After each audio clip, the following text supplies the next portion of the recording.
இது வரைக்கும் நீங்கள் ஒன்றுமே படிக்கல அப்படின்னாலும் பரவாயில்ல.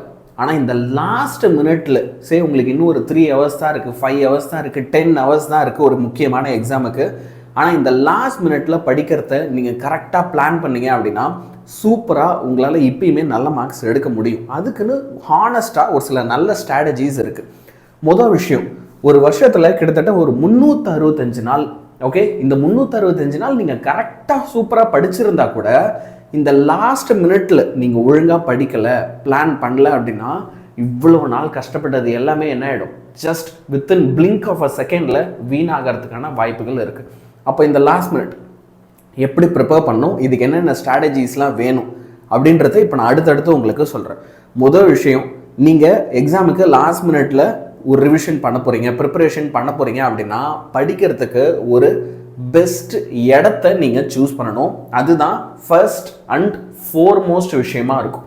உங்களுக்கு உங்கள் வீடையோ இல்லை உங்கள் ஸ்கூல்லையோ எங்கே வேணால் இருக்கட்டும், சரியா, எங்கே உட்கார்ந்தா உங்களால் பீஸ்ஃபுல்லாக அழகாக படிக்க முடியும் அப்படின்றத ஃபஸ்ட்டு நீங்கள் என்ன செய்யணும் அப்படின்னா யோசிக்கணும்.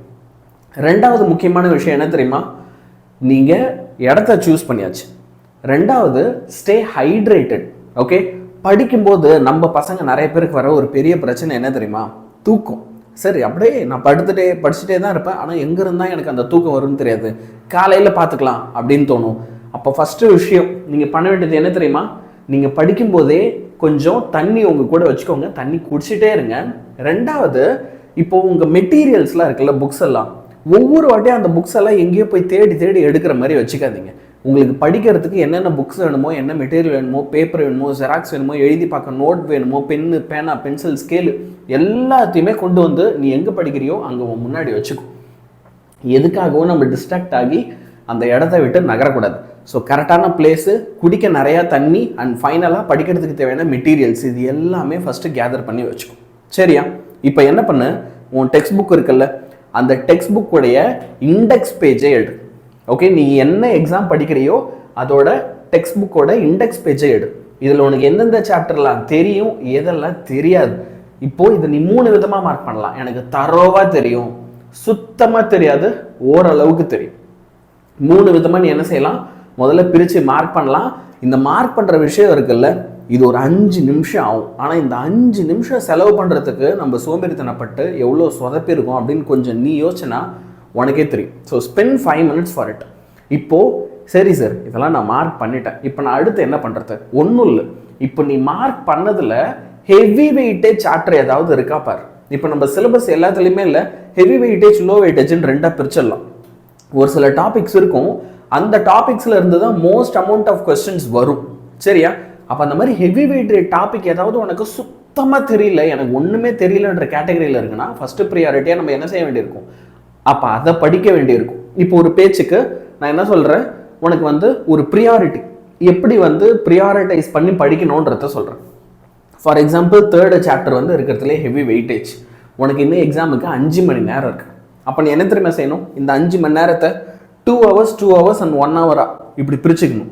ஃபஸ்ட்டு 2 hours நீ என்ன செய்யணும்னா உனக்கு சுத்தமாக தெரியாத ஹெவி வெயிட்டேஜில் இருக்கிற டாபிக்ஸ் எல்லாத்தையும் படிக்கணும். ஓகே, லாஸ்ட் மினிட்ல கூட நீ சுத்தமாக தெரியாத படிக்கலாம். இந்த மாதிரி நீ என்ன டைமை கரெக்டாக பிரிச்சா, அப்போ ஹெவி வெயிட்டேஜில் ஒரு டாபிக் இருக்குது, ஆனால் அதுக்கு உனக்கு சுத்தமாக தெரியாதா, 2 hours ஸ்பெண்ட் பண்ணு. எனக்கு ஓரளவுக்கு தெரியும், எனக்கு ஓரளவுக்கு தெரியுன்றத அடுத்த 2 hours படி. அண்ட் லாஸ்ட் 1 hour ஏற்கனவே நல்லா தெரிஞ்சது, அப்புறம் இது எல்லாத்தையுமே திரும்ப ஒரு வாட்டி அழகாக ரீகால் பண்ணு, ரிவைஸ் பண்ணு. இந்த 1 hour படித்தது எல்லாத்தையும் திரும்ப ஒரு வாட்டி பேஜை திருப்பியாவது பார்க்கறது ரொம்ப ரொம்ப முக்கியம். இதை செய்யாமல் போயிட்டா நிறைய நேரத்தில் கஷ்டப்பட்டு படித்து புண்ணியம் கிடையாது. ஏன்னா ரீகால் ஆகாது. எக்ஸாம்பிள் ஏதோ ஒரு வார்த்தை, ஒரு ஸ்டெப்பு மறந்து போயிடும். அது ஞாபகம் வந்துச்சுன்னா திரும்ப எல்லாத்தையும் எழுதிடுவேன், ஆனால் அப்படியே ஹேங் ஆகி நிற்பேன். ஏன் அப்படின்னா அந்த ஒரு மணி நேரம் ரீகாலுக்காக ஸ்பெண்ட் பண்ணாமல் இருக்கிறது. அப்போ இந்த மாதிரி ப்ரியாரிட்டைஸ் பண்ணிக்கும். ஹெவி வெயிட்டேஜ் சாப்டரில் இருக்கிற ஒரு விஷயம் தெரியாமல் நம்ம போக வேண்டாம். அப்போ அதுக்குன்னு டைமை ஒதுக்கிக்கும். அடுத்து இப்போ நீ படிக்கிறல்ல, இது உனக்கு ஈஸியாக ரீகால் ஆகணும் எக்ஸாம்லன்னு வச்சுக்கோங்க. வீட்டில் அப்பா இருக்காங்க, அம்மா இருப்பாங்க, இல்லை அண்ணா தங்கச்சி யாராவது இருக்காங்கன்னா தயவு செஞ்சு அவங்ககிட்ட ஆன்சர்ஸை சொல்லு. இதெல்லாம் அசிங்கப்படுறதுக்கு ஒன்றுமே கிடையாது.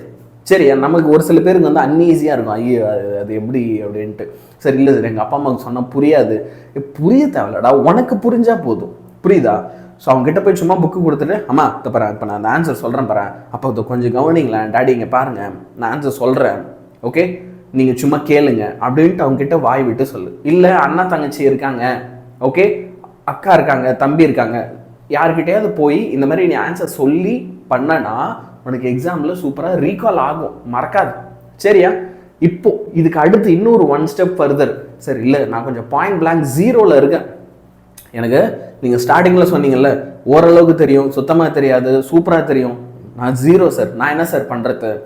தயவு செஞ்சு அப்போ நிறைய எங்கள் சேனல் இல்லை நிறைய யூடியூப் சேனல்ஸில் இந்த எக்ஸாம் சீசனில் உனக்கு 1 ஷாட் ரிவிஷன்ஸ் மேரத்தான்லாம் கண்டக்ட் பண்ணுவாங்க. சரியா? எக்ஸாமுக்கு முன்னாடினால என்ன பண்ணுவாங்க, நீ ஒரு 75 எடுக்கணும் 80 எடுக்கணும் 85 எடுக்கணும்னா அதுக்கான கண்டென்ட் எல்லாத்தையும் வந்து ஒரு 3 மணி நேரம் 4 மணி நேரத்தில் டீச்சர்ஸ் ஃபாஸ்ட்டாக நடத்துவாங்க. அப்போ ஃபுல் இன்டென்சிட்டியோடு அங்கே போய் உட்காந்து அந்த கிளாஸஸ் எல்லாத்தையும் கவனிக்கணும். அதை கவனிச்சுட்டு அதுக்கப்புறம் ஒரு 1 or 2 hours நீ செல்ஃபாக படிக்கிற மாதிரியும் இருக்கும். ஸோ அந்த மாதிரி 1 ஷாட் ரிவிஷன்ஸ் மேரத்தான்லாம் ஃபாலோ பண்ணு, செம்ம ஹெல்ப்ஃபுல்லாக இருக்கும். உண்மையாலுமே ஹானஸ்ட்டாக சொல்கிறேன், அது உண்மையாலுமே உனக்கு ஹெல்ப்ஃபுல்லாக தான் இருக்கும்.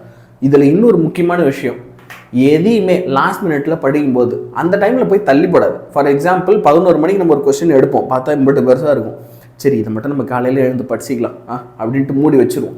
வேணவே வேணாம், எதையுமே நீ அப்படி காலையில் போஸ்ட்பான் பண்ணாது.